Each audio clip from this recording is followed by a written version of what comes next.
السلام عليكم ورحمة الله وبركاته. يا مشايخ، كيف كلنا حال؟ اذكر الله وصلوا على النبي.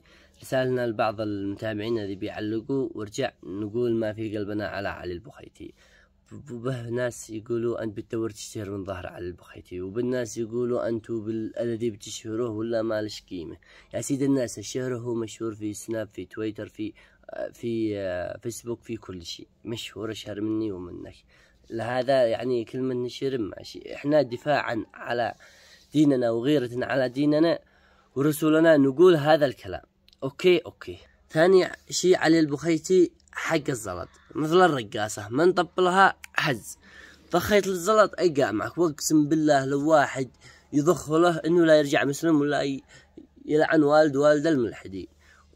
كانوا مع المؤمنين انصار الله، ما خارجش، ما ضخولش، خطوها الصراط المستقيم، ما خارجش سار. كانوا من قبل مع الإصلاح، مع المؤتمر، مع الشيعة، مع مثل الرقاصة يا شباب، من طب الله هز، أقسم بالله.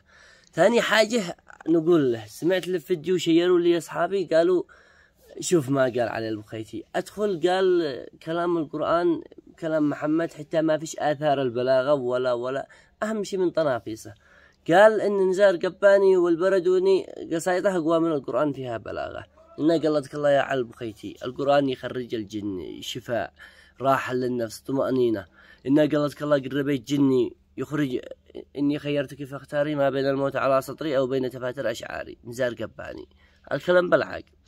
ثاني حاجة، القرآن معجزة، الآية ما نش حافظها كامل. العلماء اكتشفوا قبل شهرين أو قبل 3 أشهر إن أنثى العنكبوت هي الذي تبني البيوت. مش يدري أن القرآن اكتشفها قبل 1400 سنة.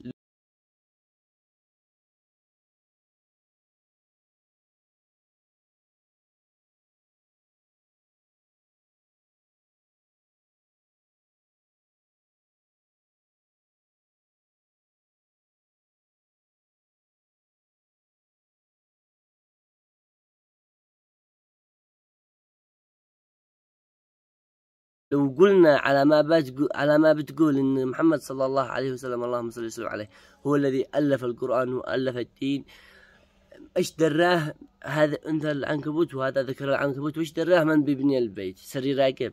الكلام بالعقل، هذا معجزه من الله. ثاني معجزه عاد اكتشفوها قريبا العلماء، ان الذبابه اذا طرحت بين شيء تاكل منه ما تقدر تنزع تاخذ منه. اطرح لكم الايه هنا.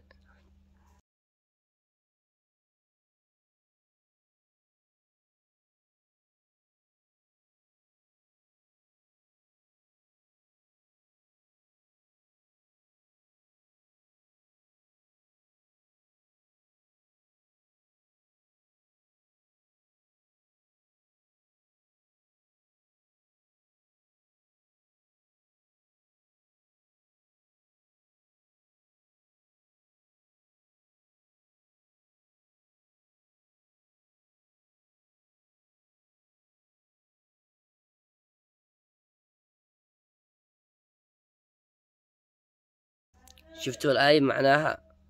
شو أنا ما نش حافظ الآية، لهذا لا نغلطش كلام الله. مشو حالي نطلع حرف زي حرف يا شباب، إنه حافظ أكثر مني ومنك، بس مدعو من منظمات شيعية لتشويه الإسلام والإساءة إلى الإسلام والمسلمين، والله ما غير.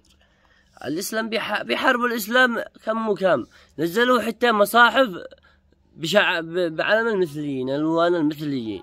يا شباب قلتكم الله، شوفوا على حقد للإسلام، حتى المصاحف حرقوها، فعلوا كل شيء ولا نبالي. والله لا نرفع كتاب الله فوق رؤوسنا. الإسلام محارب، فأيجي يشوه بالإسلام واحد يهودي نجس، استغفر الله. قلتك الله غردك الدنيا بالآخرة، والله إنك حافظ أكثر مني ومنك هدا. بس السلام عليكم شباب، لا تقول والله إنه طين ولا يدخلش لايفاتهم، أقسم بالله.